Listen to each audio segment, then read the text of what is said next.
Hello, and welcome to TV Chef Fantasy League. I'm your host and commissioner, Sierra Cato, here with my co-host, Mike Caballon.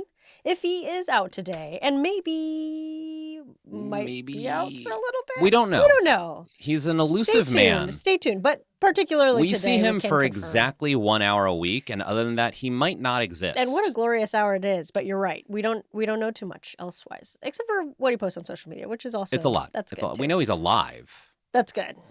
that we love to hear. And then look, there's pots and pans in the room, not the people, but an actual pot and an actual pan, courtesy of our office manager, KT. KT brought in some, and a baking sheet kind of too, which I think is appropriate because we're watching Great British Bake Off. Solid segue. Love Perfect. It. Back to school week is this week. What a fun theme. I loved it. Did they usually do a back to school week? No. I guess it's that time of year, it's perfect for at least. It takes the place of every year they try and do one that like Mexican week, and then no one's heard of guacamole, and it's like, that's not good. So, okay, I got to say this one thing. That's a little bit of a tangent. But here we go. Sometimes when I go to a hotel, like when I'm staying at a hotel, I'll turn on regular television. Okay, yeah. And oftentimes it's at nighttime. So I will traverse Fox News at night. Why? Which is because it's like, what's going on over there? Obviously, I don't watch it. I'm not their audience, and I don't like what they're doing. And you don't want it on your home TV. I don't. It's like going incognito mode. But also, it's like I don't have. You don't want it on your TV's history? Yeah, I don't even have regular TV access. I just see have what you streaming mean. channels. And whatever. Okay. So I watch. You don't do the antenna? No. I do an antenna. Very cool. Very cool. Very Look at this guy. But yes, unfortunately, I don't. But as a result, so I was watching Gutfeld, which is like their late nights.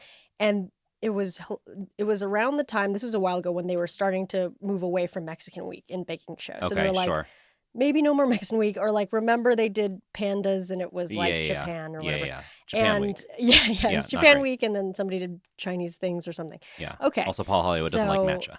Oh, right. Yeah. So he can't even do Japan Week. But basically, they like brought that up as being like, can you believe they're getting so woke and getting rid of Mexican Week? But then one of the people on was like, well, yeah, that kind of makes sense because like that's kind of like Fox News tried to be angry about something, and they were like, "Oh, actually, that works in our favor." Yeah, because they had like a guest, less Mexico. They had like a guest chef on who was like, "Well, I mean, pandas aren't from Japan, so why would they do that?" And then it like broke their brain because they were like, "You didn't conform to our beliefs." Yeah. So, like, they didn't have anything to be mad about. Yeah, so that was my understanding of like, oh, interesting, they're getting rid of that. But now back to school week, much great better. Theme, neutral. Not everyone can relate to school. Yes. Well, okay, I'll say this. There's a lot of this was an episode where I was like, man, there's a lot of traditions in the UK I simply don't know anything about. Yeah. Like they kept saying like summer fete, and until I saw it spelled out and described, I was like, oh, like a festival, like a bazaar. Yeah. It's I mean, yeah, right. Like fête. I normally think of it called like fête. Yes, like, we I would guess say a fête. French or but they were like, it's a French word. Yes. But yes, fête. Very, very tough to. No idea what they were talking about. Yeah, I mean, there's a lot. There's a lot to parse. Starting with the signature, which was the Flapjacks. Another great segue. Which was like Flapjacks. Like immediately, not I our Flapjacks. was like, oh. Cool. I guess pancakes you do bake. I'm excited to see them do that. And then totally different. # not my flapjack. Not my flapjack. Yeah, exactly.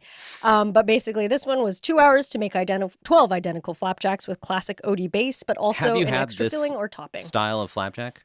No. I mean, I guess when I looked up, you actually have had it. What? Yeah. Where context-wise? The UK. You walk into a coffee shop in the UK. It's like they got it. They're not good. I mean. I was described online as like a granola bar is closest. I think that's what we have in them. It's like we have them in America, but you don't get them from like a bakery or coffee shop. You get them from like your grocery store. Like you're getting like a Nature Valley granola bar, and that's kind of the same idea. Yeah. Nature Valley feels like that's oats up the wazoo. They're just oats on oats, but can be good. But I feel like because it's been reduced here to just like a snack that you need to have like at last resort, or like if you have a child, elects to have it out the gate. Yeah. It's like I have this crumbly thing left in the bottom of my backpack from like 2 weeks ago. It's always smashed into a fine powder. Right, and you just shake it into your mouth and cough like Cinnamon Challenge. Yeah, exactly. But essentially, I guess they just have it there like. It's a little more special occasion or a little more. I guess of a higher echelon. They said it was very sweet. And it's back to school week, so it's, for children. Nice spill. For those of you listening, Sierra just drank water and spilled, and I'm not going to let it slide. Wow, called out. Luckily, we have the visual as well. But yes, also another thing, golden syrup was a big thing they kept being like, because it's got a golden syrup base. And I was like, interesting. Are they just calling one of the syrups we know different? Turns out there's not really an American equivalent. It's a sugar syrup that they have that's like caramelized. But here, maybe our version is corn syrup. Of course, everything that makes here sense. is corn. We got to use it. Significantly worse for you. Definitely bad for you. Definitely breaking you down from the inside out. But they said basically it's like in baking, reacts the same as corn syrup, but it doesn't have the golden syrup caramelized sugar flavor. So we're missing out on that. We got to get golden syrup over here to America. Yeah. Is it a thing you can make, or is it like you Probably. have to? Okay, sure. I mean, I assume it's just like sugar. Well, because you couldn't make syrup. corn syrup.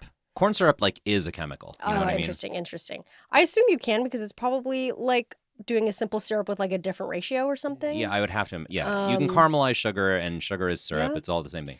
Corn syrup, I'm like, it has to come from like a factory. You know what I mean? Yeah, It's got to come from a refinery. Well, that's the other thing about the UK and the EU or whatever. They have all these food restrictions that are for their health. Yeah. Which would be nice over here. Yeah. Versus so I'd imagine you can make it because it seems probably like fewer ingredients versus here it's like anything goes. You can just be breaking it down in the chemist's lab and like give it to children. You can meth lab your way into a culinary fortune here. Yeah. Okay. So anyway, those were the new introductions and signature challenge that we were like, okay, great. Perfect. Flapjacks, yeah. We're on board. We just got to figure out, we have to catch up to you, the Brits. Yeah. You know what I mean? Take us to school, right? Because this is back to school week. Solid. Thanks. Did you think anyone dressed on theme? You know how they'll do, like it's Halloween week or whatever, and everyone's dressed spooky? Oh, fun. I felt like Jessica was specifically wearing like a little kid's outfit. She was wearing like a striped t-shirt, like a Leave It to Beaver kind of t-shirt, and like had her hair in like the buns, space buns. Yeah. I admired her space buns. But yeah, totally. I didn't even think like she could be, because I feel like she has kind of like a cool style anyway. For sure. Like it could kind of go whatever. It wasn't strikingly She different. would just wear that on a Tuesday. Yeah, but yeah, you're probably right. They probably thought about that a little bit. I mean, remember Dylan Bachelet from last season was always coming in with the styles, and so we kind of have yet to see that happen. I mean, I feel like it's still early, and I don't think Dylan did that until later. I don't remember, but I feel like he was pretty styling, profiling the whole time. Oh, okay. I don't know how on theme it was. I remember 70s. Oh, that was last year's 70s week. Remember? Oh, that was a theme that was their replacement for. Yeah, exactly. Okay. Yeah. They're done with Mexico. They're done with Japan. Yeah. Yeah. Pick a decade. Don't pick a whole. It's really easy, honestly. It's just don't. But, you can pick a music genre. Yeah, there's lots what I mean? out there. I mean, but they're at least they correct it. That's a lot more than many have. That is the most we can ask of any person or institution is you recognize your mistake and you pivot. Hell yeah, we love that. We love a pivot. But yes, so it's possible. Did you notice anyone else style wise? I don't think so. That was just the one that jumped out to me because that is a very I was like, oh, that's cute. From a mile away that you're dressed like a child. I mean, speaking of fashion, and not in like a condescending way. Like, that's a childlike outfit. Like there's some good styles there. Yeah. That you can wear to school. Noel had his button down with tomatoes and then the word tomatoes as Loved well. It. Loved Pretty it. funny. Big fan. Great. But yes, so let's get into these flapjacks. Let's see what they did. Hit me with the flapjacks. There's a variety of flapjacks. We had Tom with his apple crumble flapjacks that were supposed to look like the top of the apple, but ended up kind of just looking like a sphere. But still they really didn't cool. Criticize him for that. They didn't not look like apples. Yeah, they did still. I think he was hard on himself because he had a better vision, of course. Yeah. A little stem maybe would have been. That's what it is. Is that sometimes someone's going for something ambitious, and you would grade it poorly because it looks bad because they messed up. Sure. This one you would grade poorly because he just didn't finish, but it's like you can see the vision. You can see what it would have been. Yeah. You add a little stem, it's an apple. I got it. And he said abstract apples to try to kind of say, but also I think it helped that it tasted good. So they were kind of like distracted by that and they didn't have to kind of come back to the style. Look, you coat anything in a little custard. It's going to be good. I mean, yeah, it looked pretty good. He did say when his apples weren't finished or whatever, this is gutting. So okay. we're giving him half a point for that. Sure. That's a point. This is gutting. So very exciting. Love to use the new rule. Thanks again. Jasmine. Oh, Jasmine had a great episode. We love Jasmine. My team in general was really riding the tops and the bottoms here in this episode. Fair. This is true. Your team, you've got Tom and Toby, right? I do. I think I think you're going to win this season. I mean, they did well this you're episode. Kind of crushing. Both of them. I mean, Toby I kind of thought would be good, but then turned out to be like not great sometimes. But then he's really good at the technicals. Technical Toby. Yeah. But Tom is the one who I had no idea. Last pick of all of us. Last pick. Truly. And just had, we just didn't. There wasn't a lot about him online or in his bio, and now he's doing great. And I mean, Paul seems to really like him. I feel like he's kind of like a favorite of the judges. Well, if you're a tall white man, you just sort of like fall in line with the tall white man. I just mean it's like it's easy to be like that's my favorite. I like that man. Do you know what I mean? There's a lot of like for Paul, or generally speaking. Okay, yeah. If you walk into a room. If you are already on third base, then you're good. Yeah, exactly. Yeah. Then you're good. If your plane goes down and the captain and the crew are killed, right? And you're looking at all the passengers and you're like, someone needs to lead us. For sure, a white man is going to step forward and nominate himself, or several a contingency of people are going to go, I elect the tall white man. I'm not saying that's the way it should be. I'm saying that's the way it is. And Tom is that man on this plane. That's kind of what I mean. With his apples. Yeah. And if Tom were elected on that plane, I don't know much about his plane background, but he would be able to at least cook up a good apple for everybody. Everyone's eating good on the way down. Yeah, but they probably will not make it. Okay. But yes, we have a Tom. I have a Tom on my team, but Jasmine. My team. Amazing. Killing it. Crushing it. Really happy with her. She's also, she was one of the youngest contestants. I think she's like 23 or 22 at this time on the show. So not like Sumaya Young or Dylan Young. No. But extremely on the younger end. but like despite that, extremely great. I feel like, not as like shaky as maybe some of the younger contestants tend to be, and overall like a delight. Oh, can I interject with something? Can I go down a sidetrack? Sure. Just because this is fresh on my mind. Yeah. I've been watching Next Gen Chef, Oh, which we briefly talked about. Yeah. Okay, I for the longtime Pots and Pans, we did briefly talk about maybe we would do that show after Bake Off.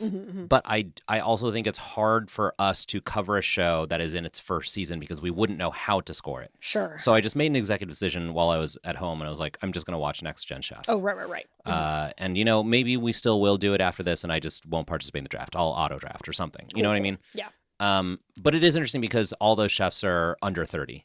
And some of them are literally like 20, 21. And you're like, this is crazy. This person can cook that much better than like the average human off the street. Yeah. And they're a child. Wow. So I don't discount youth. Sure. Yeah. It's clearly that's the show to go on if you're like a youthful but very capable chef. Also, a lot of them had jobs where I'm like, this is, regardless of your age, you should just be on Top Chef. Like a lot of them are really, really good. Oh, okay. On Next Gen Chef. Like they already have a Yes, it's like, job. You're the sous chef at this Michelin-starred restaurant. Yeah, it's like, cool. I would have to imagine you've already applied for Top Chef several years in a row, and maybe they just don't want you because they want to cast people in their 30s and 40s. Sure. Yeah. I mean, especially hearing from here how many people applied to Bake Off. I mean, Top Chef has been going so long and potentially, even more popular because it's a little bit more of a pipeline of like professional chefs. Yeah. It just seems like there's no, it's becoming less and less opportunity. So it's like whatever thing you can get on, maybe it'll be great. And it can do a lot for your career. Yeah, so I understand why people. A lot more talent and spaces. Also, but very cool. Not happy with the winner. Okay, that's all I'll say. That's all I'll say. Wow. Yeah, so you finished it already. I finished it. Nice. Okay. Fascinating. Write in. Write in, but like to me personally, because I don't want to spoil. Look, if it goes to our email, then it goes. Then I read it. You're gonna read it. So, Mike specifically on Instagram. And I won't tell you how. You figure it out. Toss him a follow first. Jasmine. Raspberry chocolate hazelnut flapjacks. Lovely. Love the intricacy of decoration. Neat as a pin. That's a lot of her stuff. Gets neat as a pin. I do love that expression. That might be another point. I feel like that's a Pruism. They've been saying that. Neat as a pin. Yeah, though I think even Paul said it this time too. Yeah. Neat as a pin is good. Claggy has been coming up a lot this season. I'm hearing that is newer. But anyway, they like the chewiness, the texture, flavor. All the boxes were ticked. So. Great job. Love it. Ian did his Banana Jacks flapjacks. A bit soft, needed more time in the oven. But then he kind of said that's what he was going for, like a soft banana bread I think he was joking. Okay. That struck me as a joke. But yeah, they didn't really take it anyway. They were just like, but no. It looked cute. Yeah. Banana Jacks. A little caramelized banana on top. I'm like, I'm in. Yum, Yum town. I actually went to this restaurant, Mandy House in Westwood. It's close to UCLA. Okay. I never go that far west. And had a I rarely do. I happen to be meeting a friend out there, but you're welcome for driving out there. No, and it was friend really, owes you one. It's a Yemeni like cuisine place, but the dessert that we had was a banana. Like it kind of was like probably a bread pudding kind of type thing with bananas on top, and it was really good. So yeah, it kind of like reminded me of what's it called? Mandy House, Mandi. I'm going. Pretty good. Going tonight. It's really fun. I'm not going tonight. Yeah, you've got other plans. I have plans tonight. We'll discuss. Well, do you want to talk about your plans tonight? Yeah, it's my wife's birthday, so tonight I'm taking her. And she doesn't know this, but she also won't listen to this before dinner. So right. It'll be in the Maximum Fun vault. Yeah, exactly. Later. We're going to the Gucci restaurant tonight, which I'm really excited about. Which I had never even heard of. What is this? So the Gucci store in Beverly Hills here in LA has a Michelin-starred restaurant inside, and the executive chef is Massimo Bottura, who has an episode of Chef's Table and is a. Where is the restaurant? Is it in the store? It's inside the store. I believe it's on the second floor of the store. Interesting. I think you go inside the store and go upstairs. It would be cool if it was underneath. There's the bury me inside the Gucci store. Bury me under the Gucci store. Is that a song? A line? I think unfortunately it might be a Kanye West song, but I think it was sang by Ty Dolla $ign. We'll see. Someone good cover it, and then we can be like, that version. That's the version. Yeah. But yeah, I think it wasn't his verse, so that's good. But okay. I always thought that was funny. It's materialism at its finest, After you die, get buried under the designer store. Yeah, so that's what we're doing. But very exciting. They also announced this week that Dior is going to do the same thing. Yeah. The Dior store hired Dominique Crenn, the only woman in America with 3 Michelin stars. And she's doing the restaurant at the new Dior store in Beverly Hills. Incredible. Probably can't afford it, but someday. What a phenomenon, I hope that they have something in the Labubu store next. Is there a Labubu store? Sorry, no, it's like Pop. No, yeah, you have to get it at Pop Mart. Or you have to go to Little Tokyo and find a guy on the streets. Oh, you have to beat up a No, that's It's like beat Fight up a Club. Man you have to fully fight someone to prove you're worthy of a Labubu. Yeah, and then he gives you his Labubu, and then you also. And they hand you a corn dog on the way out, and so that's the Labubu snack. Yum. That's their restaurant. Yum. How did we get here? What are we doing? Restaurants. I was talking about the banana. The banana Jacks. Got it. Okay, Banana Jacks. Let's move on to Natalia.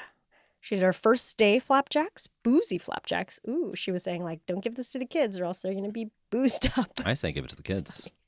Yeah, start them young. Nip doesn't hurt them. Yeah, it's fine. Let's, America is so loose rules. The drinking age is so much lower in most other countries on Earth. The kids are fine. Yeah, it's 18, I think, in the UK. You're not supposed to drink when you're a kid. Don't drink. It'll mess you up. But a boozy thing. Come on. I used to love a rum cake as a kid, but of course we would cook off the rum. Sure. But sometimes I'd be like, I don't know if they cooked off the rum. But that was my imagination. Also, when you're a kid, you're like, this tastes gross. Yeah, you don't. It's a self-selecting problem. As an adult, sometimes it tastes gross. Yeah, that's true. Yeah. But sometimes you acquire the taste. Okay, so yes, boozy Flapjacks, amaretto, pecan, and glace cherries. Glace cherries. I think. Yeah, that is right. But then sometimes people say glace, and then I'm like, is that right? I think it's tomato thing. Okay. Well, those cherries. Natalia's, it kind of broke when it was coming out, but it was okay. They said not very neat, very chewy, a bit dry, but she did her best. Okay. Nadia, cherry and coconut Flapjacks coated with tempered chocolate top. This was the chocolate that did not set. Oh, yeah. So it was too much. Gross. I think she could have, it's like you do kind of have to do a thin layer if possible, but that's hard. I felt bad because you could kind of see the vision of this would have been good if it had set. Yeah, definitely. Yeah, it was like, the issue was that it didn't set, so then the size difference was all over the place. Yeah. So it kind of was a domino effect. But yeah, so she and Natalia had trouble. That signature challenge, I kind of put them in the bottom there. Toby did his carrot patch Flapjacks that looked like a carrot cake. I loved cream cheese ice cream. Yeah, adorable. Looked really good. His stuff always looks really good. They're always form is great. Spice level of cinnamon was high. That was his thing. He was like, oh, somebody liked it, so then I added more, and then they liked it last week, but then they don't. Allison actually said gutted, but no points for anybody because that's a judge. But anyway, fun to see a gutted mention again. We're looking out for it. Jessica did her red wine rendezvous, spiced red wine syrup, poached pears. The poached pears looked cool, but this I'm fully in on. I love a poached pear. A poached pear. I mean, yeah, pears are amazing. It was inspired by her friend Audrey, but seems to be alive. So this was one of like there were like 3 or 4 bakes this episode that were like, this is inspired by my friend or my neighbor, and I'm like, was that a requirement? Yeah, I was confused about that too, because the next one too, Aaron Lat Snacks, was for his friend Latifah, but like. Yeah, again, I don't know. I think maybe they just like it comes up because maybe they ask like, well, why that? Oh, well, because my friend did it. I guess. Yeah. But I don't know. Or maybe they thought that that would be a requirement, so they might as well, because sometimes people like a story. It might also just be like coincidence where just a lot of people were drawing inspiration from their friends. Yeah, because they thought about it last week. Yeah. But the problem with Jessica's was that it was too gooey because the pear. Probably a lot of liquid, a lot of moisture. Pear. Yeah. But otherwise, pretty good. Aaron had his Lat Snacks, Flapjacks. Did Aaron strike you as vaguely sexual? Wait, Aaron's? Gabe laughed. Gabe gets it. Aaron's signature? Yeah. No, well, his Flapjacks, because they were like, okay. The closest comparison I can make is there's this guy on Instagram and TikTok, I guess, smiley guy, chocolatier, and he makes like these incredible chocolate decorations. But one of his videos went viral because the very first shot is him slapping together like 2 big orbs of chocolate, and it looks like a butt. And then he like slides chocolate down the crack of it. I'm sure I've seen that, yeah. And then it's like, it's a heart. It ends up being a heart. But for the first 3 seconds, you're like, great. This man's making a giant butt. Yeah, I mean, of course, what a hook. If you know these social media terms. He gamed the algorithm brilliantly. He gets it right away. You go, whoa, is this going to make an ass? Yeah. And then you're like, oh, I like the heart. Actually, wow, this guy's really good. Yeah, I'm going to follow him. Yeah, exactly. Aaron's Lat Snack Flapjack, great name, is he piped like 2 big white tubes. So if you're looking at sideways, it's very sexual. It's very butt-like. And then he like squishes the yellow lemon curd like right down the middle. And I'm like, this is a little nasty. Capital N.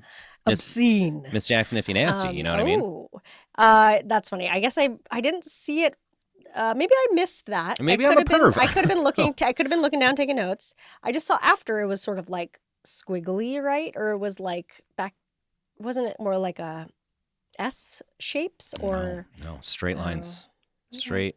Well, maybe not. It was like the 3D like slice and bake cookie, but like for a butt. You know what I mean? Well, there you go. Lat Snacks. Weigh in. Am I crazy? Is it just me? Who's snacking on that? Very exciting. Well, it was delicious flavor, so they really loved it. This was like their favorite, I think. Letitia was correct in liking his lemon jam. Lat Snacks, yeah. Earl Grey whipped ganache, lemon curd. They basically were like, love the decoration. Looks beautiful. Looks like a butt. Looks like a beautiful butt. Lemon gives it a lift. A triumph, it was described as, so that's good.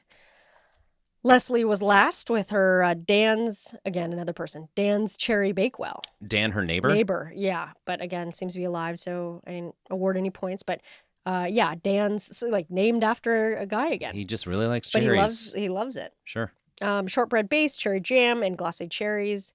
This one didn't have enough time to cool, so it was like a little too sweet. Maybe it was a mistake to put the shortbread on the base. I was worried about Leslie in the first half of this episode because this one didn't do well, and I can't remember where she did in the technical, but it wasn't great. She was in the middle. Yeah. I think she was 5th. So yeah, she's like, she trended upward, but out of the gate, I was like, oh no. Right. Understandable. Yeah, I think it wasn't great, but then she didn't do like horribly in the technical, and then she did quite well, I think, in the showstopper. Yeah, she saved herself. Good for her. But yeah, speaking of the technical, shall we? This one was make a school cake with vanilla sponge, white glace or glacé icing, finished with sprinkles with a nice jug of hot custard on the side. Side of custard. This is funfetti, right? Yeah. They were like, wait. Once again, a Britishism where they were like, make a classic school cake. And I'm like, we don't have that here. I wonder what this is. And then they described it and they showed it. And I was like, that is funfetti. So funfetti is when they have the sprinkles like in the batter, though, right? Oh, yes, you're right. Okay. But then this one... Funfetti is also like a registered trademark. I'm throwing around the name like it's, but it is just like a basic sort of like... But yes, I feel like it's like almost like a grocery store cake. Yeah, or exactly. Like, whatever your yellow cake when you go to the store and make it. But they had to make it from scratch. That was the twist. Mm-hmm. Even the sprinkles. Oh my God, so funny. Which, that really blew my mind. I was like, I could not... Yeah. If you put me in a room with just like a pencil and a pad and you gave me like 1,000 ways to make sprinkles, I couldn't have done it. Yeah, I'm like, what is even in that? It's like you barely taste it. I'm like, well, can I just sprinkle with sugar? Like, once again, like corn syrup, it feels like the kind of thing that has to come from a factory. Right. And like the funny way in which some people are like, oh yeah, it's dots, of course. And in my head, I would have thought dots too, but then it's like, oh no, They're I guess not dots. everybody They're likes cylinders. The lines. Yeah. It depends, I guess, on the style. But yeah, in this case, I kind of wanted the line ones. And... I think it's also that it's like, it's so equated in my head to glitter. And the glitter, have you seen, I don't know what I'm trying to say. Do you know what I'm talking about when I'm talking about how we make glitter? Oh no, I don't. Okay, think so. There's been like articles about this. I'm gonna take us down a side road here. There are 2 factories in the world that make glitter. They're both in New Jersey. They're both right down the street from each other. Both in New Jersey. Oh my God, so dangerous. What if that street gets okay taken out some? Yes, exactly. That would happen, and here's the thing: is that like blocked from? They are both independently. Like government level secretive. They're like, we will not tell you how we make glitter. And one of them has like one of the biggest government contracts, and no one knows why. No one's like, what in the U.S. government requires the use of glitter, or like what about their process were we using to make bombs or whatever? Oh my God. It really, this is a real like conspiracy theorist kind of thing, but it's like it does go straight to the top. All the glitter in the world is made by these 2 factories. No one knows how they make it. No one knows why they have government contracts. Okay, terrifying. Yeah, that just got more terrifying. At first, I was like, it's kind of like when you put, you don't put the president and the vice president on the same plane or whatever. It's like, why are they on the same survivor situation? Yeah. Put one of them on the other coast. Yeah. But now I'm like, oh, it's a little weird. No, they're like keeping aliens alive inside the basement of those glitter factories. Aliens eat glitter. So all this to say, we as a society have no idea how we make glitter. And glitter to me, sprinkles to me is like the glitter of the culinary world. And I'm like, well, if we don't know how to make glitter, how could we possibly fathom how to make good sprinkles? luck with sprinkles. We're never going to figure that out. They did. They did. And that's why they're all smarter than me. I mean, pretty great. Yeah, they all seemed to like figure it out. It wasn't like some definitely looked better than others, but it was like nobody was like, this is not a sprinkle. Right. Yeah. This is like just dye on your icing or something. So yeah, somehow they did that. They also had no modern equipment, so they couldn't like mix with a mixer. Yeah, so that's intense. Yeah, the arm workout. Yeah, got a lot of arm workout. A lot of elbow grease was put into this. But in last place was Nadia. So she didn't do really well on the first one. Yeah. She didn't do well in this one. So in my head, I have Nadia. I was like, oh, she did so well last episode. I was like, ooh, not good. So she added the vanilla late. That was kind of the first sign that there was going to be something that wasn't wrong. Great. But she was like, I did it just in time. I was like, but baking is so risky. Yeah. But then her custard was curdled. The whole thing was overbaked. She also had the problem of like accidentally cutting him to 15 instead of 16. Though they didn't comment on that at the end. No, they mentioned it in like one sense. So like also they were missing a piece. Oh, okay. I missed that. But yeah, and then they all were different sizes. Yeah. But yeah, pretty bad showing, unfortunately. Though it was like nobody looked like awful. Nobody looked, no one like accidentally made a completely different thing. Burnt it or something. Yeah, exactly. Or like a pudding. Well, also a jug of hot custard on the side. What is that? They're mixing it because they kind of tasted it. It's a jug of hot custard. But I mean, like, is that a thing? So are you supposed to pour that onto your cake and eat that together? I would think so. Yeah. Because like we have cakes where it's just like there's a layer of like custard or creme pat or whatever in the middle, and I think they're just like it's on the side, please. Yeah, exactly. And then are children eating this? That is also my question. If you're a British pot or pan, please let us know what the relation to school here is. Right. Is this like what you send your child to school with, like for their birthday? Or is it like in America, not every school, but every kid kind of knows the concept of like it's pizza day. Do you know what I mean? Sure. Is it like there's like a school cake day? Yeah, school cake and hot custard day.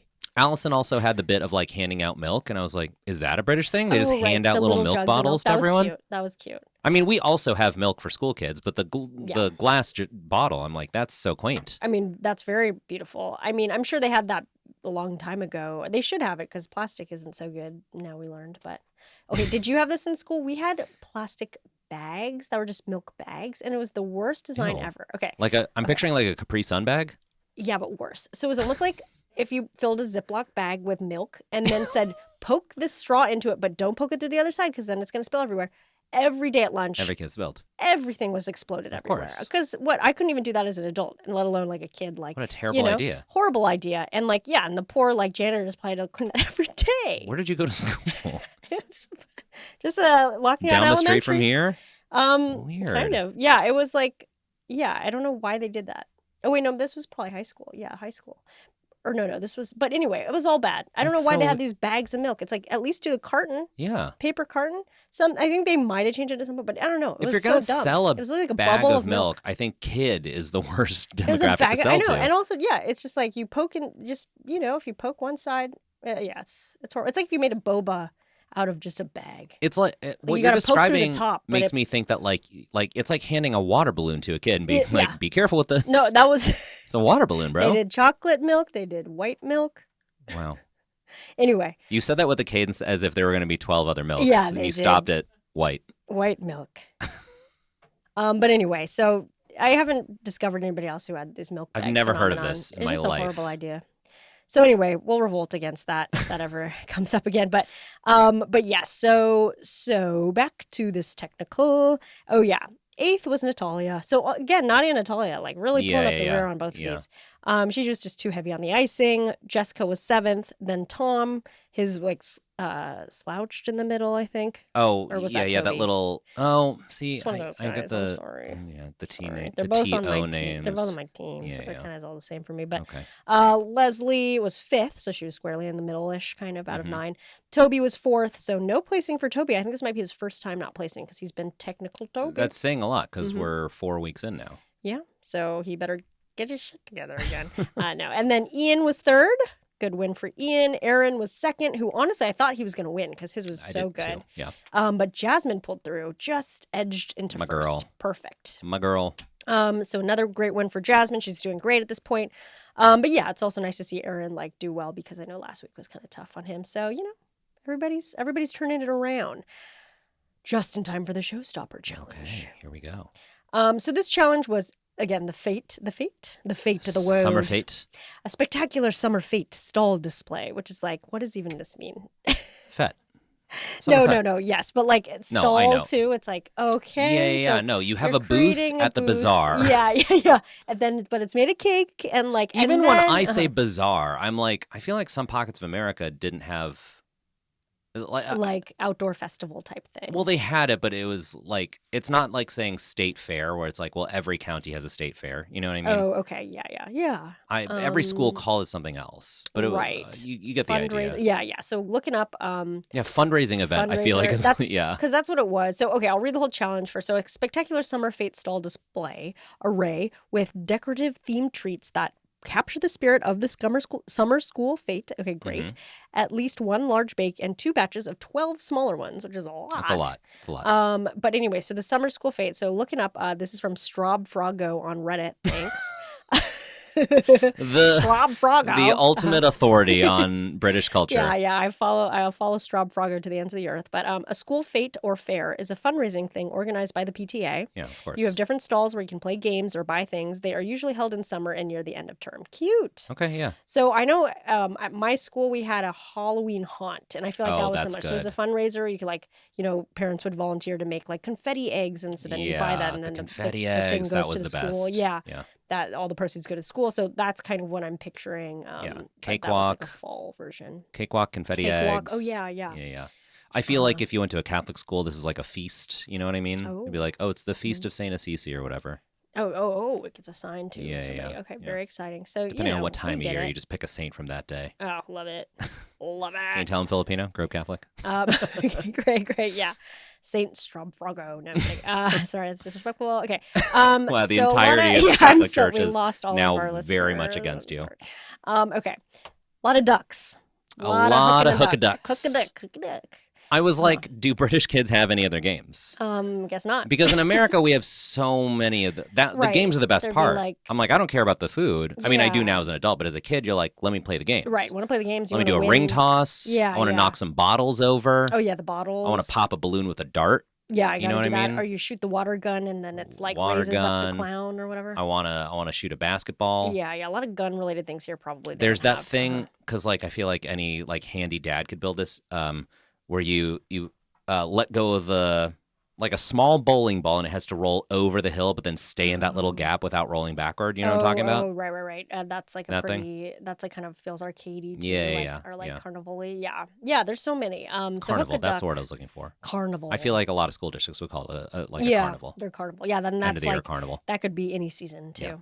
Yeah. But yes, that's for some reason Hook a Duck was the one. I guess it's like, ducks are easy. Maybe they all had duck molds already or something. I guess. Are they easier than making balls? Do you know what I mean? There are so many ball-based games. Yeah. Throw the ball into the tub without it bouncing out. You know what I mean? We did have some ball representation. We had some tennis balls and some cricket balls.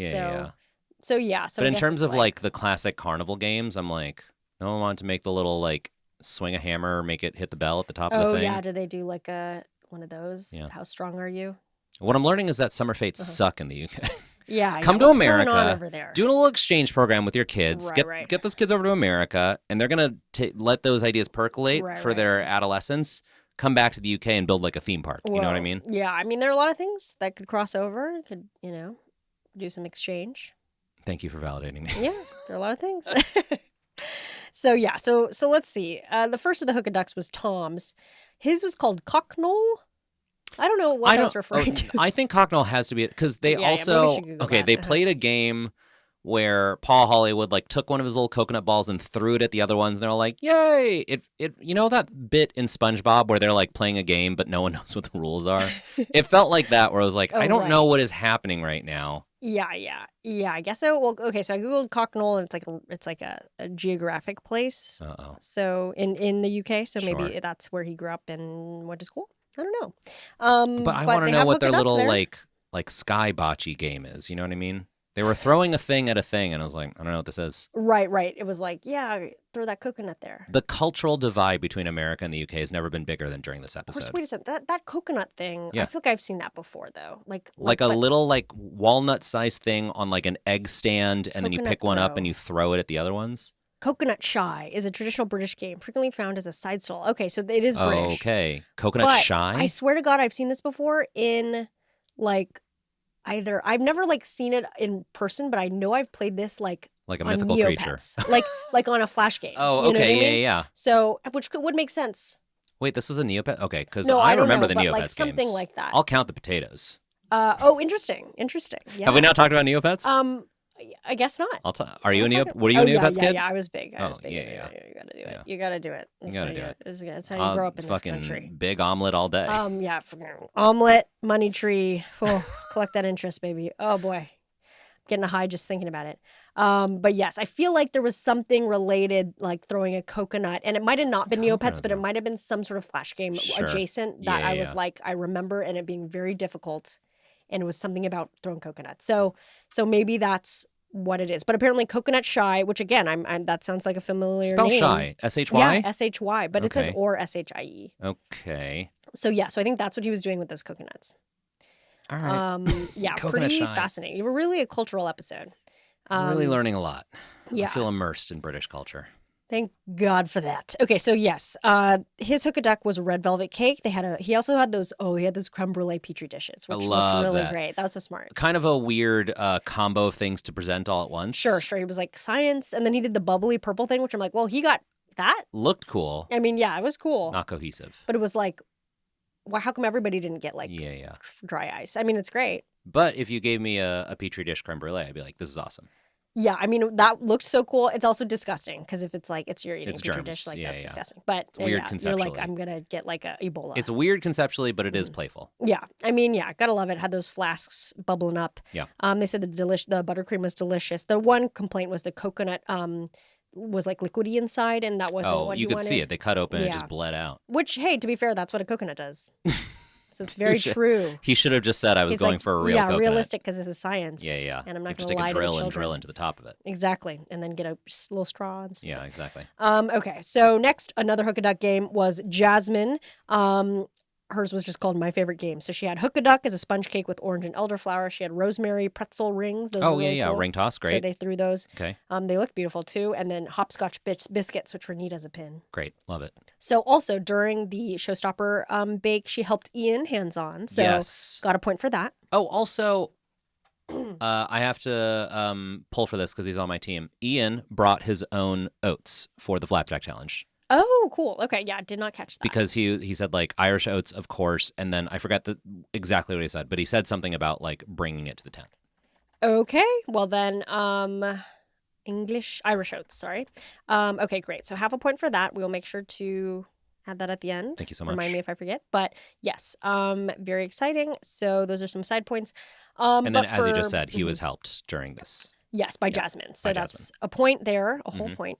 So her only criticism, Prue had kind of said the cake was a little artificial tasting with the orange and elderflower or something. Yeah. But loved the pretzels, neat as a pin biscuits. It was style, ... with substance. Oh, she said the ... I mean, that was implied. Paul. It was like I watched with captions on because we gotta look for the gutted, we gotta look for all the things. So, but yeah, it was just sort of like, yeah, there's a little bit of saying like style did come first, but that's okay. I mean, ultimately it was okay. Great, love it. Toby did School Days, Summer Fate Stall, Hook-a-Duck again, with lemon blueberry cake inside, a Parmesan rosemary sandwich biscuits, which were these instant noodle sandwiches that he really liked. But it looked disgusting on the inside because he was like piping it in like intestine. Yeah. But very creative. Looks messy. And then strawberry and cream tennis ball shoe buns. Cute. So that was the ball representation. The pool looked a little messy on the outside, they mentioned, but the shoe buns were delicious and the biscuit texture was fantastic. So they really liked his. Ian had the AULD, AULD, which I don't... Old Lang Syne. Yeah. So I'm like, I don't know. Like, I guess it's just being like nostalgia. Sure. Okay. Computer screen. Strikes me as that kind of guy, yeah. I wonder if Ian played Neopets. Computer screen cake filled with raspberry How old is he? jam. I feel like he's too young. Oh, that's right. I feel like if you were like, it was a Flash game, he'd be like, what's Flash? But the computer that he made looked like an old computer. Yeah, but that could just be a function of like the school had old computers. You know what I mean? That's true. But he was using it to look at MySpace. But they were streaming in 4K. Yeah. Yeah, I don't know how old he is. We can look it up. Bake Off age. 29. Okay. Oh, so he might be a Neopets. He's on the tail end of the younger side. Okay, yeah. Okay, so Ian was having a tough time. He was like, I hate decorating cakes. Which is his whole thing. Which I'm like, oh. But he does the breads. Thing, I guess. Maybe he means like cake specifically, okay, sure. like a fondant. But I don't know. He was having some tough time, even though I love the concept of his because it was different than everybody else, you know? And it just seemed like he's very hard on himself. That's what I was the takeaway from this episode with him. He also, at the end of the day, did add a lot of like plastic things. I agree with what the judges said. They're like, there's a lot of shit on this plate that you're serving us. But I think that if the computer had looked like a computer, they would have been like clapping their hands. Do you know what I mean? Right, because it would have been like, oh my God, is it cake? Right, yeah, exactly. I can't cut into this keyboard, but I can cut into the screen. Yeah, interesting. So it was a little bit of like it fell short with the look. He added some stuff that didn't like, that kind of felt like it was overshadowing maybe the other stuff he actually baked. He also had the blow-up pool as the Hook-a-Duck, which I felt like paled in comparison to other people's where they made the whole pool. Yeah. So that kind of sucked. I had a mouse.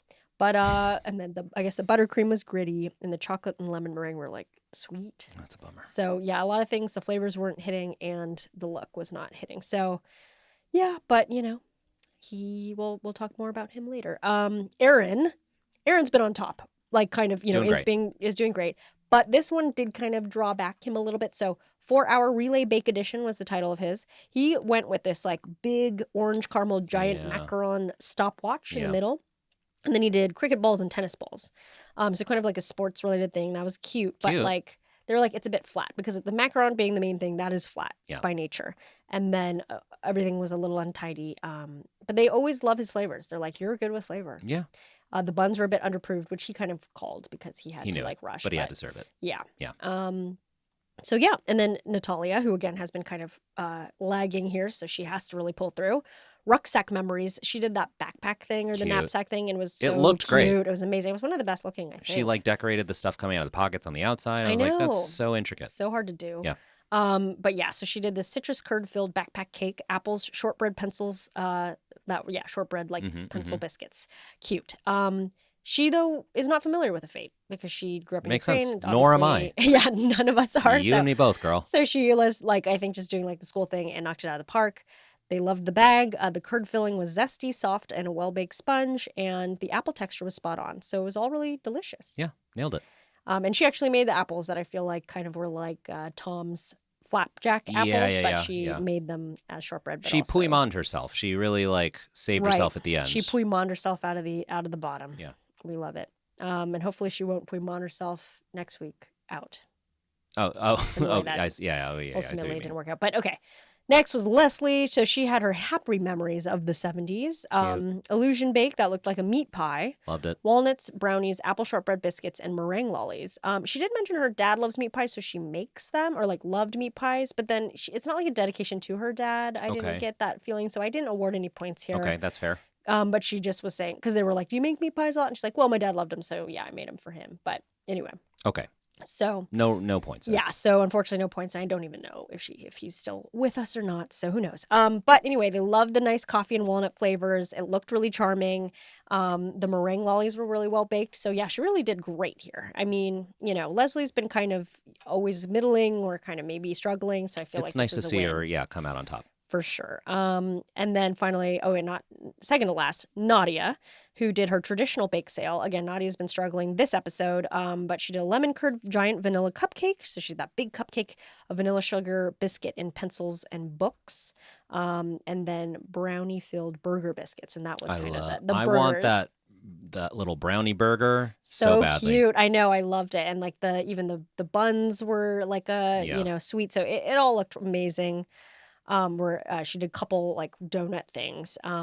They really looked like burgers. The sponge cake was slightly overbaked, unfortunately. The fake strawberry flavor on the donuts, they keep calling out fake flavors. Sure. But yeah, they love the burgers. So I think she also pulled herself out, according to them. Good to see.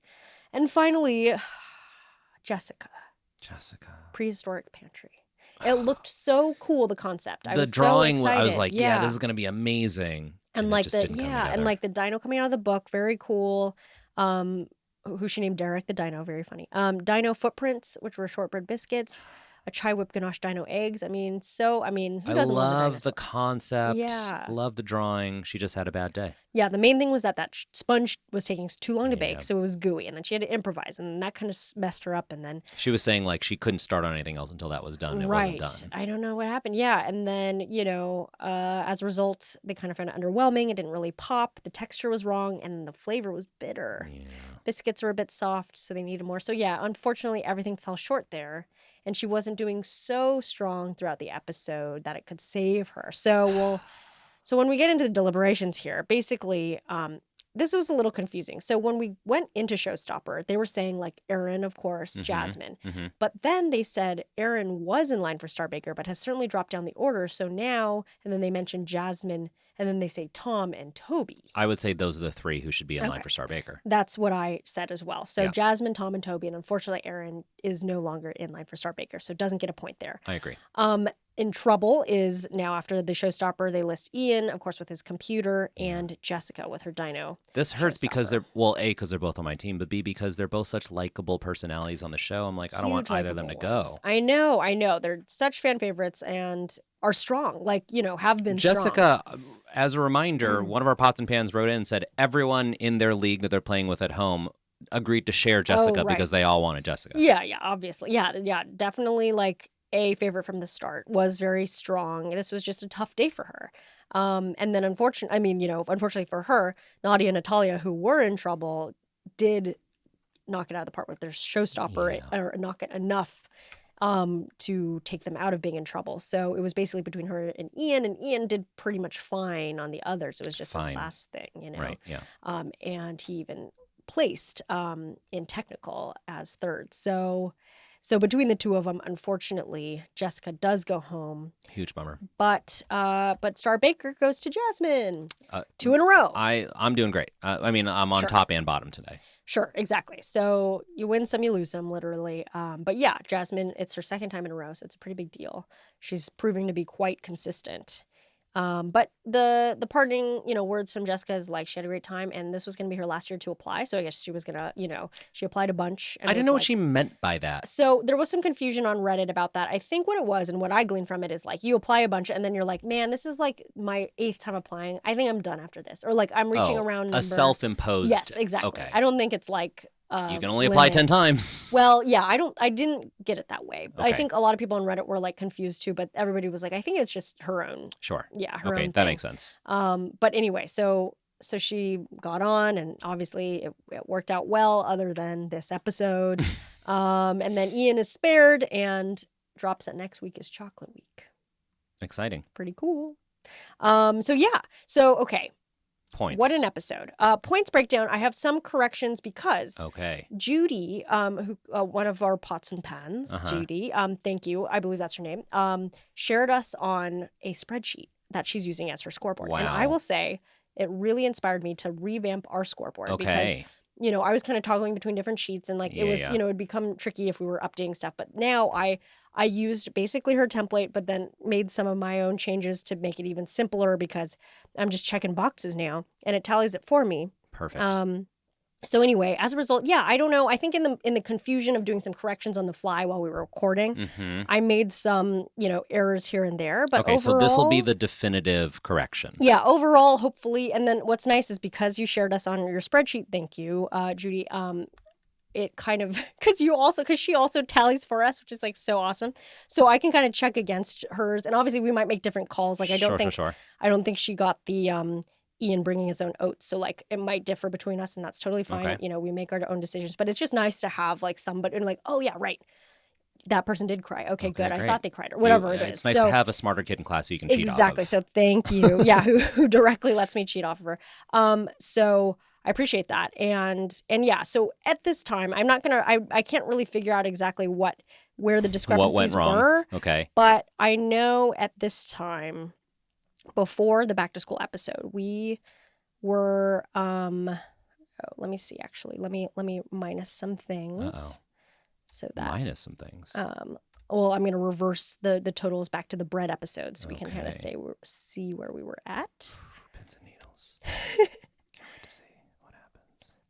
So I believe last episode. Okay, pretty cool. So last episode we were at iffy at 8.5 points, and I think I had missed one. I had missed like a half a point for him, so he was at 8. Now he's actually at 8.5. Okay, and I think it was because like I did the math wrong, and Aaron, it was like Aaron was getting him 0 points. Actually, Aaron got him half a point or something like that. So that's where that was. I believe it. Mike, you have 10 points. Okay, and I believe that was what we had before, unless that changed at all. No idea, but I'm trusting you. Okay. And then I have 16.5 points. Well, now I don't trust you anymore.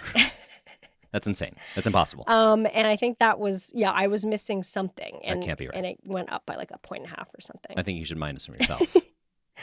But I think minus yourself out of this league. According to Judy. Take it up with Judy. Wow. But I also did retally on my own. So anyway, this has been screened by multiple people. Me and Judy. And then plus this week's episode. Now we'll get into it. Okay. So that's where we're at right now. Okay. We're at 8.5 for Iffy, 10 for Mike, and 16.5 for me. Okay. Lovely. Week. Now this week, let's get into it. We've got Tom saying he's got in for half a point. Helping another baker, Jasmine, for a point. Mm-hmm. Oh, we got to add in Ian, bringing his own ingredient. Yeah. And that's half a point. Uh-huh.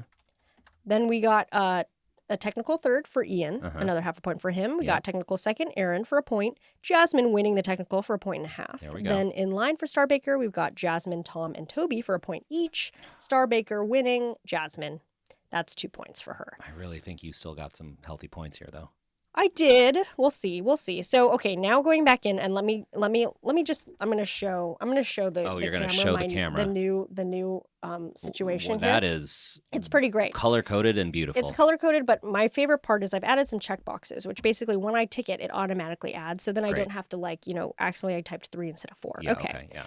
Little spreadsheet love for everybody here. So bring in your own ingredient from home. That's gonna be added to Ian because I didn't have that before. Lovely. So now we have Iffy gaining a point this episode. Okay. And that's because of Aaron getting that second in technical. Okay. We love that. Now we have me getting 2.5 points this episode. Not too much. That my name hasn't been said yet. Not too much. Yes, that is a good sign. Toby for a point, Tom for a point for in line for Star Baker, and then we had 0.5 point gutted for Tom, so that's 2.5 points for me. And Mike, we have you gaining 6.5 points. 6.5. I'm still behind you by what? 3-ish points. That means, I believe. Yeah, maybe 2.5 points, I think, honestly. Okay, striking distance, baby. Yeah, let's see, because I have to kind of add in the point. But yeah, basically, we have Iffy then at 9 points, or 9.5 points. Is that right? Yeah, 9.5 points, because he gets that extra half point for my correction. Sorry. Mike, you have, I believe, let me check this here. This is the best part of the episose when we watch you do math in real time. Yeah, that's something that people love about podcasts. Love this. Have at it. Feel free to fill them in on anything you need to tell them, Mike. Really wish I had something at the ready. And yeah, you have 16.5 points, and then I have 19. Okay. So that's a 2.5 point difference. Yeah. Okay. Yeah. So it's not. It's very going small. Down. It's very small. I did too just close lose for a person, comfort. though. You did just lose a person. So yeah, going over who we have left, basically, yeah, you have 2 left, and the rest of us have 3. But you have Ian and Jasmine, and specifically Jasmine has been crushing it. So that could be enough. We'll see. Jasmine could be my Dylan. You know what I mean? Yes. Wait, what does that mean? Like actually like carrying the whole team. Carries the whole team. Yeah. Well, because I always feel like Dylan was a big scorer, but I know if he's like, but he didn't go all the way, which I understand. Yeah. But anyway, very exciting. Hope everybody liked the points, suspense there. Thank you so much. And finally, Chocolate Week next week. Thank you so much. We are going to close out a little bit on MasterChef because I didn't tally all the points last week because I didn't watch it. Okay. And you have watched it now. Now I've watched it. Okay. And honestly, overall, we'll just quick overall just that not a lot to say.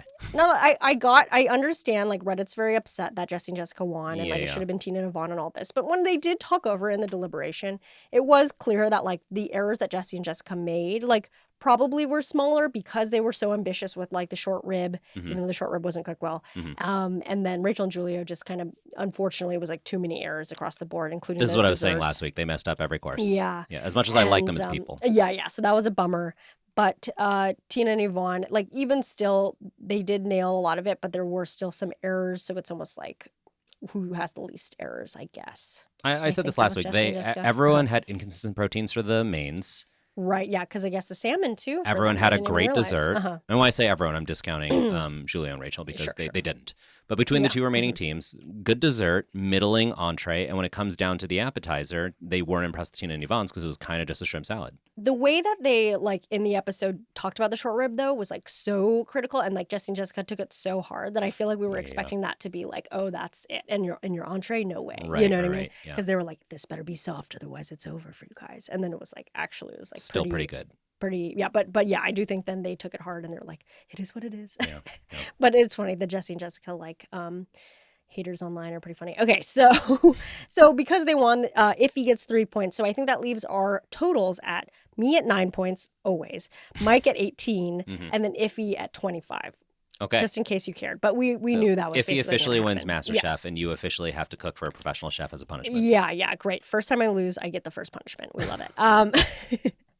But yes, so that wraps us out on MasterChef, and it's kind of great because we're not really, everybody's been complaining about that show, including us. Goodbye, suckers. And now we can fully focus on Great British Bake Off. Everyone's Yay! favorite. All right. Any final words, and then we'll wrap it out? No, that's it. I gotta get out of here. I gotta go to the Gucci restaurant. Yeah, he's got to go to Gucci store. Okay, bye.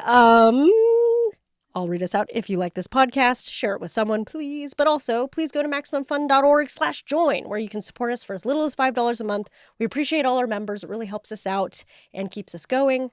If you have any thoughts or suggestions, drop us a line on Instagram at TV Chef Fantasy League or follow us. Actually, just follow us and follow us. Or send us an email at chef@MaximumFun.org. Or if you have any, Next Gen Chef thoughts, send a DM to Mike Kavlin. Yeah, sure, yeah. If you're doing your own Great British Bake Off or MasterChef Fantasy League with friends, MasterChef is done, so don't tell us about that. But hey, Great British Bake Off, please tag us and tell us how you're doing. We have merch. I'm wearing the hat. Check it out on MaxFunStore.com. There's a bunch of other stuff. For full unedited episodes, you can check us out on YouTube. Thanks again to my co-host, Mike Cabalon, and if Iwadiwe will hopefully come back. Point up like he died. He's around here somewhere. He's in the ceiling. Okay. Thank you. TV Chef Fantasy League is a Maximum Fun production. Our producer is Valerie Moffett. Our engineer is Gabe Mora. Our theme song is by Dylan Van Auken. Our artwork is by Sabrina Volante. Follow us on Instagram and YouTube at TV Chef Fantasy League.